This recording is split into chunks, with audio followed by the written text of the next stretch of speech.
ওমরাহ যাত্রীদের বিমান ভাড়ার সিন্ডিকেট ভাঙতে নতুন নিয়ম চালু করেছে বিমান কর্তৃপক্ষ। ধর্ম বিষয়ক মন্ত্রণালয়ের উদ্যোগে এই পরিবর্তন আনা হয়েছে বলে জানিয়েছেন ধর্ম উপদেষ্টা ডক্টর আ.ফ.ম. খালিদ হোসেন। দুপুরে সচিবালয়ে ধর্ম বিষয়ক মন্ত্রণালয়ের সম্মেলন কক্ষে সংবাদ সম্মেলনে উপদেষ্টা বলেন, নতুন নিয়ম অনুযায়ী এখন থেকে কোনো এজেন্সি বা ব্যক্তি অগ্রিমভাবে টিকিট সংরক্ষণ করতে পারবেন না।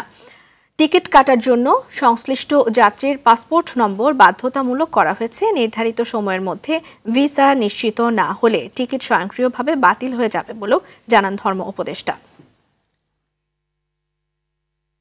ওমরার টিকিটের সিন্ডিকেট নিয়ে বড় বড় রিপোর্ট এসেছে। এজেন্সিরা গ্রুপ বলে একজনে 20-30টা করে সিট বিমানে বুক করে রাখে, তারপরে এগুলো দ্বিগুণ তিগুণ চতুর্গুণ বৃদ্ধি করে বিক্রি করে। এখন একটা সিদ্ধান্ত হয়ে গেছে, এখন যদি বুকিং করতে হয় তাহলে যাত্রীর নাম দিতে হবে, পাসপোর্ট নাম্বার দিতে হবে, পাসপোর্টের কপি ওখানে সংযুক্ত করতে হবে। 72 আওয়ার্সের ভিতরে এই টিকিট যদি ইস্যু করা না হয় স্বয়ংক্রিয়ভাবে এয়ারলাইন্স সে টিকিট বাতিল করে দেবেন।